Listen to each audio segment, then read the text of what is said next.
So I'd like to share with you today's screen. And as you can see, last week we spoke about the little aleph that could. Just two.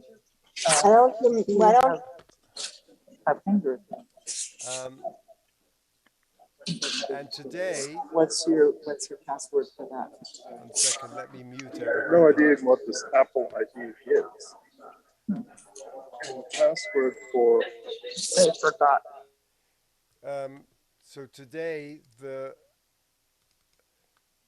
little aleph that could was last week in Vayikra.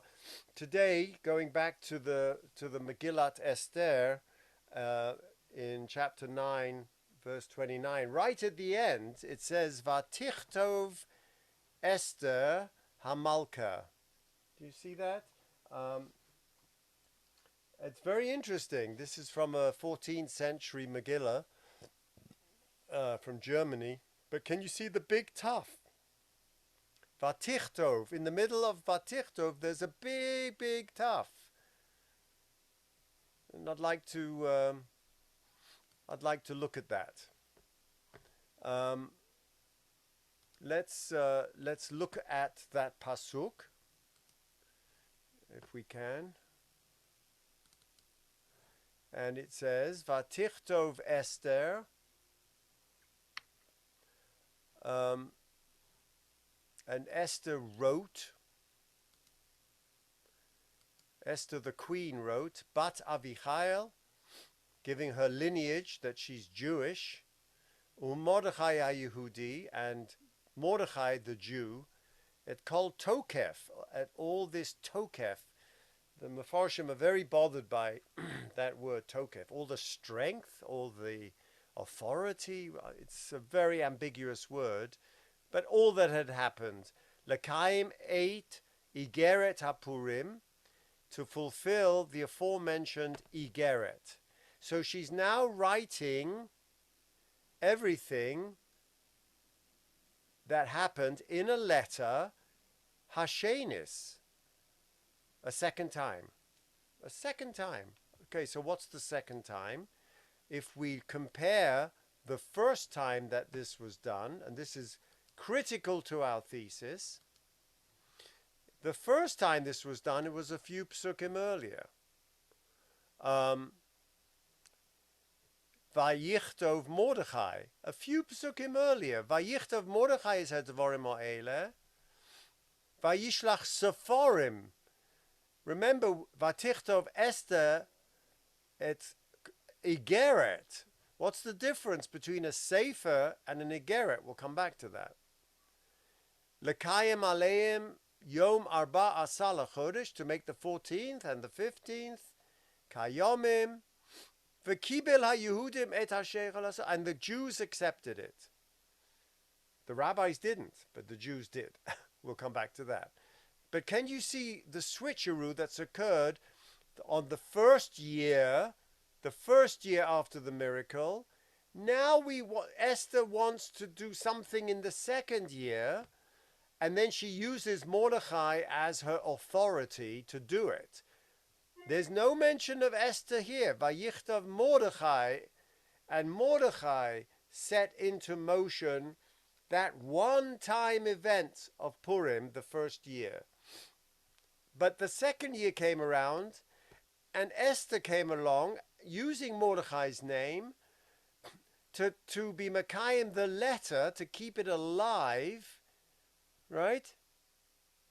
And look at the last verse. Umamar Esther kiem divrei hapurim ha'ele v'nichtav b'sefer. That letter now becomes canonized in the 24 Seferim. The last Sefer of Tanakh is Esther, according to Chazal. So it got in under the wire. Her Igeret, which only happened after the second year. Now,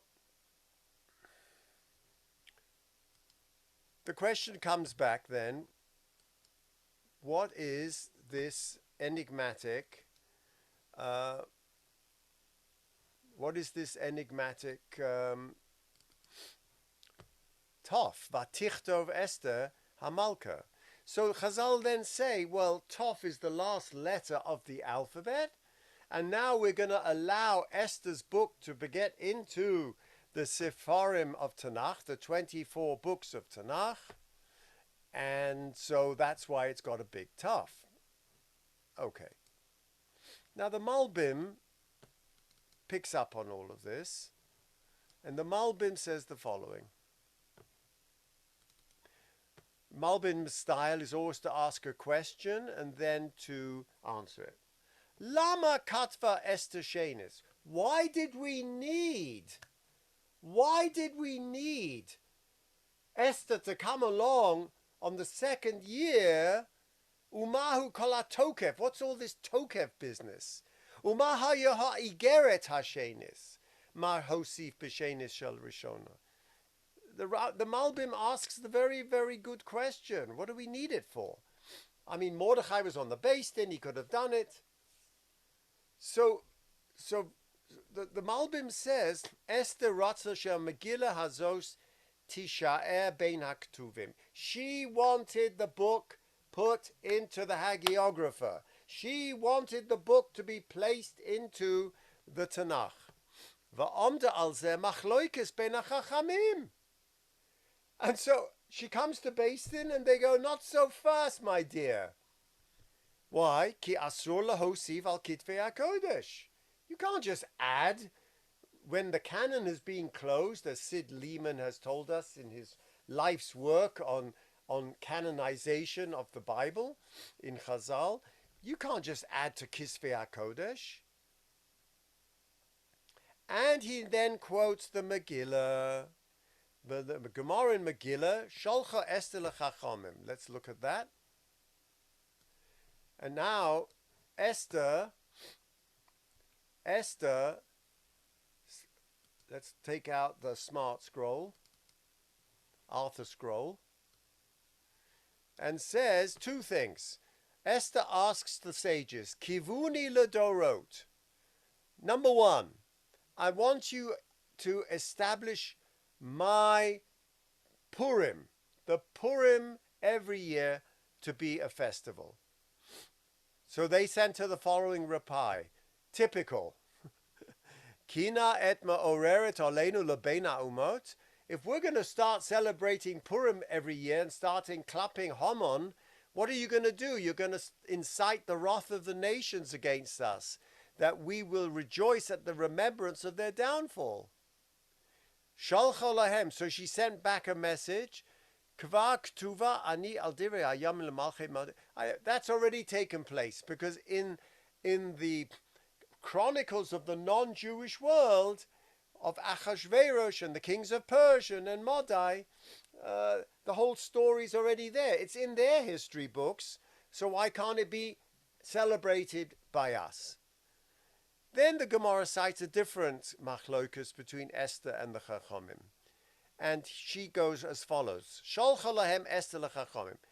Kitvuni ledorot. Write me. Write the story of the miracle of Purim into the Tanakh. Sholchula. So they gave her a kvetch. Halo katavti lecho shloshim, katava reviim. You can only have 3 mentions of Amalek, not 4. And then so she comes back and says, well, we mentioned Amalek in the Megillah, so it's okay, it could be included. But you can see that it wasn't so pashut that the book of Esther should be included in the canon, and it was only, the Malbim tells us, because Kimu v'kiblu, that the people accepted her the second year, that it was finally Hashenis. And if we look at Rashi, that word Shenis is critical. The word Hashenis, and Rashi says, Lashana Hashniya Chazru v'shalchu Sfarim sheyasu Purim. So Rashi is always looking at that idea. Okay. Now the Rambam tells us in Hilchos Megillah that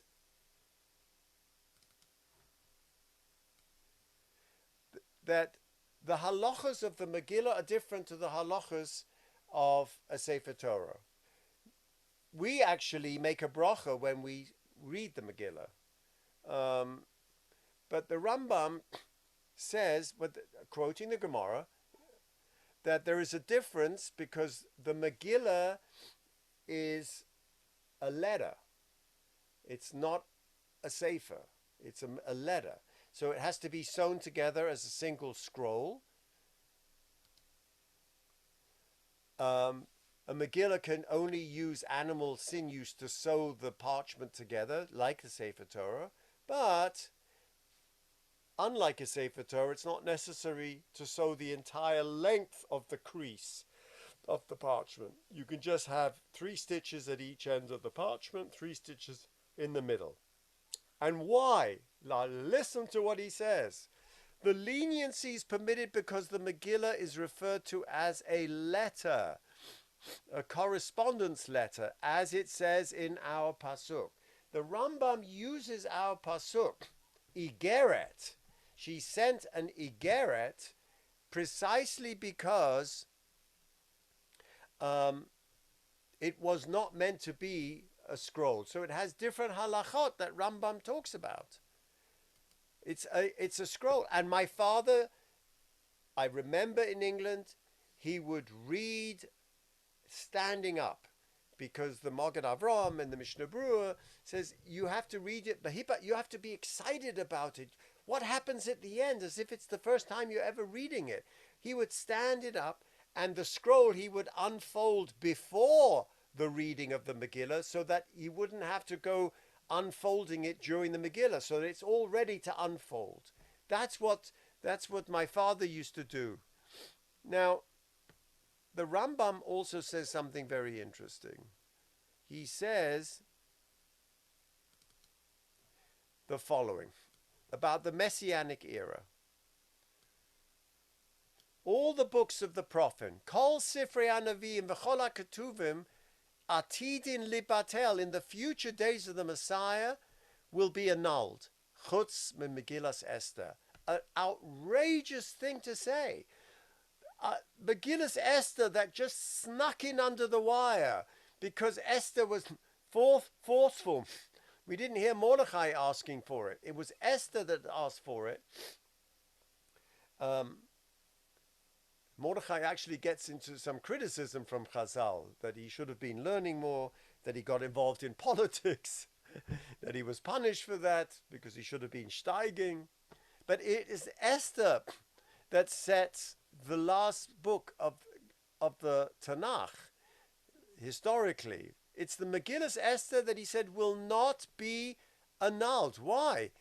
Harehi kayemet karamisha chumshei Torah.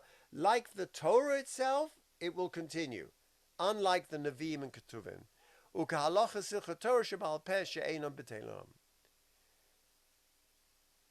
And he says, because the days of Purim should not fail from among the Jews, or the memorial perish from their seed, because it actually states that we should never forget it. Now, there is a Kabbalistic reason that we're told. And the rabbi told us yesterday that he was in Yerushalayim and he heard it, and he can't remember who he heard it in the name of, but it bears repeating. He says as follows. He says that if every one of the 24 books of Tanakh are sacred, the Zohar says that a color, Pasuk in Yeshayahu and brought in Tikkunim, that a color, someone who's getting married, they are adorned with 24 items. And Isaiah lists the 24 items: the nose ring, the head ring, the diadem, the necklace, the bangs, the rings on the fingers, the rings on the toes, the ankle ringlets. He goes through them. And the last one he says is a mirror. And so the Zohar questions, why do I need a mirror? And the Zohar says every one of the 24 books of Tanakh represent another adornment, another tachshit, another piece of jewelry for the color. Now, he says, do you know any bridegroom? And ask your wife the same question. You're going to a party and she puts on her jewelry. Do you know anyone who wouldn't leave the house with first looking in the mirror, touching up the makeup, putting on the bangles the right way, making sure the earrings are... No one would leave the house. So the Zohar says that is the mirror. The mirror is the last of the adornments. Esther is the last of the books of Tanakh. Now, a mirror has no value of its own. Has no value of its own. It just reveals what's shown to it. It has no light of its own. It's Malchus. It's the Shechina. And Esther is the Malchus. Vatilbash Esther Malchus. She is representing in the upper worlds the Shechina. So if the 24 Sfarim of Tanakh represents the Shechina, each of the books represents an adornment of the Shechina, representing her beauty. The last of them, which can never be Batel, is the mirror, representing the book of Esther. I thought there was an absolutely stunning understanding. But I want to read to you from Rav Hutner, because Rav Hutner delves into this idea of the Rambam that Esther itself will never be nullified. And it says as follows. He's going to give you a parable. Two people are charged with the task of recognizing a face in the dark. One lights a candle and examines the face to identify it. The other, without a candle, trains himself to identify people by the sound of their voices alone. The first person achieves a clearer recognition by sight than the other can by sound. However, the second person has taught himself a new talent of listening to the voice of the other. I thought that was a very profound understanding, that you have to listen, not just see. And when dawn breaks, the first person will extinguish his candle, but will be none the wiser as a result of his nocturnal experience, while the other will emerge from it with a newly developed capacity for listening as a channel of recognition.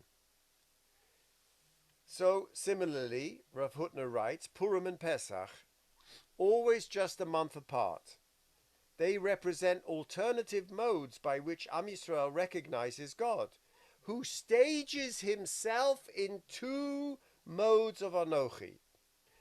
Anochi, I shall, haste aste ponai bayomahu, on that day I will surely hide my face, on the one hand, and Anochi Hashem Elokecha asher tzeisecho me'eretz Mitzrayim, mi beis avodim. Anochi is the one that's in daylight. Pesach, taking you out. Yod Chazaka, looking like a mighty warrior over the Reed Sea. The God of Book of Exodus, the God of the Book of Exodus is recognized by the candlelight of miracles and prophecies. Whilst the God of hiddenness, and remember, the rabbis in Megillah 19 say, Esther min ha-Torah minaim. How do I know that Esther is in the Torah? Is there any hint of Esther in the Torah? And it says that pasuk, V'anochi hastir astir ponai bayomahu. I will surely hide my face. Esther is the hiding of God's face. He's not mentioned in the book of Esther. It's recognized, therefore, by a new sensibility attuned to the voice of the hidden God. And I think that that's exactly where we are today. We are facing the hidden voice of the eye of God. In the Messianic era, when God will be revealed by light 7 times the brilliance of the sun, the candles that were so necessary in Galut, in the dark, will all be extinguished. Batel. All the festivals that are linked with Exodus will be Batel, according to the Rambam. subsumed into the light of the ultimate redemption. But the Purim story, the Purim redemption story, in which Israel has taught itself to recognize the Anochi of God even in the darkness, will remain as an eternal spiritual gift even after sunrise. Now, this brings me to a very interesting difference between two people I really respect and know personally. One is Rab David Weiss Halivni. Rab David Weiss Halivni, in an essay accompanying the prayer book Machzor Wolfsburg, which was discovered by Yad Vashem, he writes the foreword to this Machzor that was published by Yad Vashem, and it was in Wolfsburg labor camp in Rosh Hashanah 1944. The service was led by the Satmar Chazan Naftali Stern, and he transcribed the prayers from memory onto paper torn from cement bags that he had purchased in exchange for bread. This was the only time that the inmates were ever permitted to pray in public. Halivni was then 16. He was already called the Ilui of Sigurd. He knew Shas Baal Peh, using the pin, everything. He was a Ilui. Heard one prayer as unique to the incomparable conditions of time and place. Now he writes in his foreword to the publication of the Wolfsburg Machzor the following: there is no time without someone who prays. And when it came to the prayer, Elokeinu v'Elokei Avosenu, Meloch al kol ha'oretz kevodo, God and God of the fathers, may you reign over the world in your glory, which represents the Amidah of Rosh Hashanah. We ask God to reign, to take the reins in his hands and not allow these satanic voices to prevail. That is what that prayer means.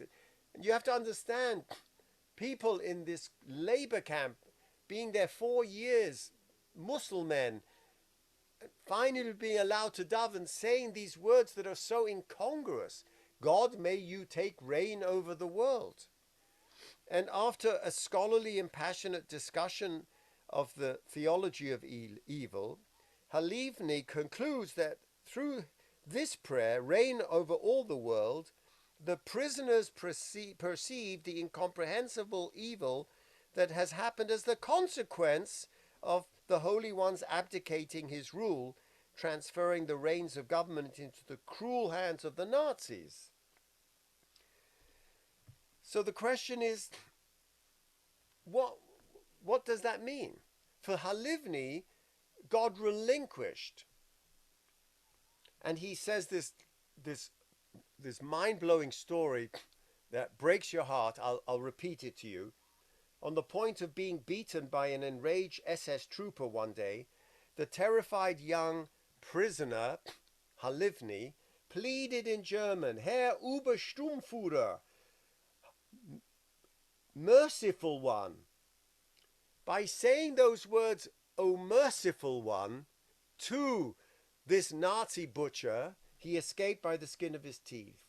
And the one regret he has in his autobiography, is he grieves daily for having used this holy word, merciful one, Avinu HaRachamon, that was used in that Machzor to approach God, applies only to God, to pray for mercy from the Nazi. And he writes, I simply knew no other words of entreaty. I drew them from the prayer book and translated them directly into German. Herr Obersturmführer, merciful one. Perhaps subconsciously, I thought of the SS, as it were, as a god. They ruled over the camp with absolute authority. Life and death literally remained in their hands, and I unconsciously used it as an expression appropriate to God. And he's tearing himself up with guilt 60, 70 years later as he writes this introduction to the Wolfsburg Machzor. Very poignant. Now, he takes this And Aviva Zornberg, who I also know and respect, writes, in Halivni's account, Rosh Hashanah in Wolfsburg becomes a cry of protest at God's withdrawal from the world. Withdrawal.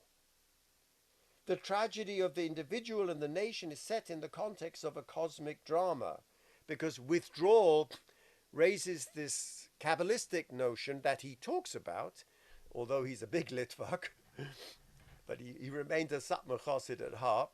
And he talks about Tzimtzum. Tzimtzum is this catastrophe that happened in the act of creation. God had to withdraw, says the Arizal, Kishe'olo Barotzon Ha'ein Sof, when the infinity decided to create finitude. Obviously, it had to withdraw to create a vacated space, so that finite world could and cosmos could be in that space. That's the withdrawal that he's using as a metaphor to explain the absence of God in Auschwitz.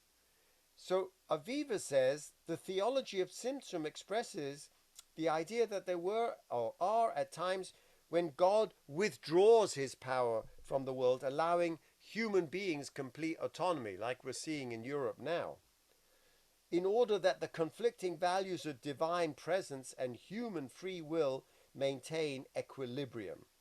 And therefore, a certain vacuum is continually regenerating, creating the space for free will. And then she critiques it and says Halivni prefers the concept of God's withdrawal to the more usual concept that she ascribes to of Va'onochi hastir astir esponai. I will surely hide my face. Now, hiding of the face is going like this. I'm hiding my face. I'm still present, but it's brought in Tevarim. In those days when I will punish you, I will hide my face, meaning I will hide the mercy. I won't allow my mercy to come out. I will allow the punishment to come out. And that's the purpose of his essay that rejected that. And so, and then she goes on to say, well, there are times that the hiding of the face actually does, in fact, imply a withdrawal. Okay. For me, my entire life revolves around this issue, and none more than in these times when people are being slaughtered, of course. So let's look at a Yehuda Amichai poems. You know, there were a bunch of people in the modern era, starting with Montefiore, who were very upset, just like the rabbi said in the Gemara, about the effect of keeping Purim alive and celebrating it, and what it will do for us in Galut.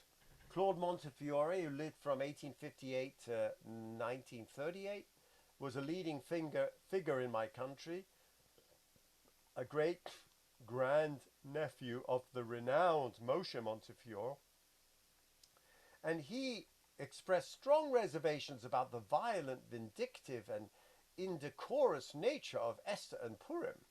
And in his book Liberal Judaism, he said that the only non-Pentateuchal holiday that was likely to maintain itself was Hanukkah. Similarly, in 1938, Shalom Ben Chorin, a 25-year-old German Jewish immigrant to Palestine, published a polemical pamphlet in which he called for the elimination of the Book of Esther and Purim, since both are unworthy of a people which is so disposed to bringing about its national regeneration under Zionism.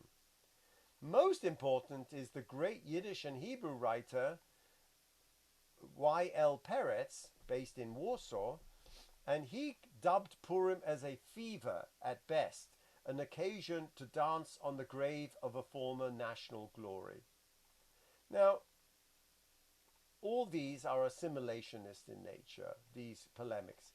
But comes along my favorite poet, Yehuda Amichai, and he objects to the Book of Esther, as you can see in this poem, and it finds its expression in this well-known poem, which describes having compiled a new censored Bible, comprised only of the parts that he likes or can tolerate, and beginning with a more refined version of the Book of Esther. It's just stunning. I filtered out the Book of Esther, the residue of vulgar joy, and out of the book of Jeremiah, the howl of pain in the guts, and out of the Song of Songs, the endless search for love, and out of the book of Genesis, the dreams and Cain, and out of Ecclesiastes, the despair, and out of the book of Job, and from what was left over, I pasted for myself a new Bible. And now he tells us what it's like to live with this new Bible. Now I live censored and pasted, which is what I do all my life, cut and paste. Censored and pasted and limited and in peace. A woman asked me last night in the darkened street about the well-being of another woman who had died before her time and not in anyone's time. Out of great tiredness, I answered, she's fine. Now, unlike Montefiore, Ben-Chorin, and Peret's unequivocal repudiation of Purim and Esther, Yehuda Amichai's poem admits the cost of cutting, pasting, and censoring the Bible and Jewish practice, so as to do away with anything that might trouble us or grate against our modern sensibilities. Such a Bible is bowdlerized, limited, and incomplete. Like the false answer that the tired speaker gives in response to the question about a mutual friend who's passed away too young. She's fine. This censored Bible constitutes a lie, a forgetting. In fact, life can be discarded, peaceful, and fine, reiterated twice in the final line of the poem, only when one is dead. The poem suggests that this sort of Bible, and by extension, this sort of Jewish life, I would add, would not be much of a Bible or a Jewish life.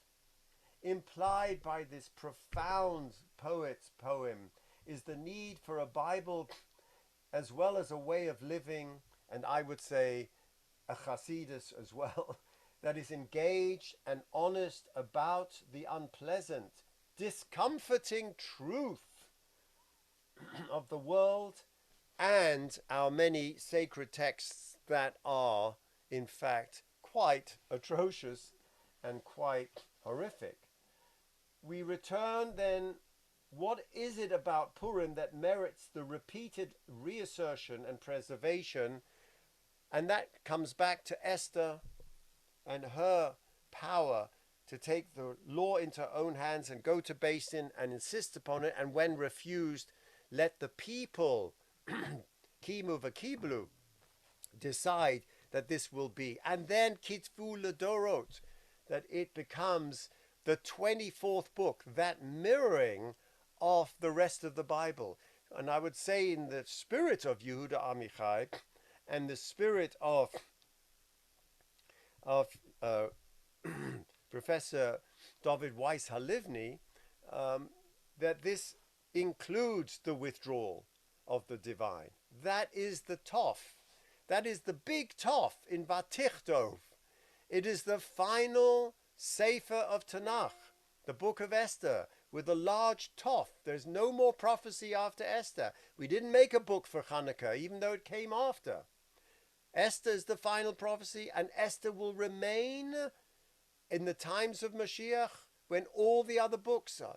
And Purim will remain in the time of Mashiach when all the other festivals will be nitbatel. And that is because the mirror is the Shekhinah. The mirror is Esther, Vatilbash Esther Malchus.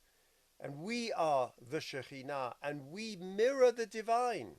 And what we need to do in our sacred texts include texts of horror.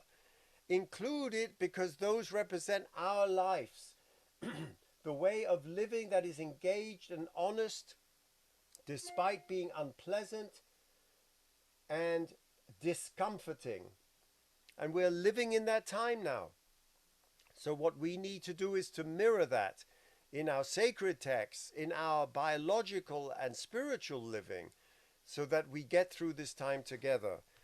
This is the big tov of Esther, Vatichtov Esther. That is the writing of our biography as we endure it today. Have a wonderful week.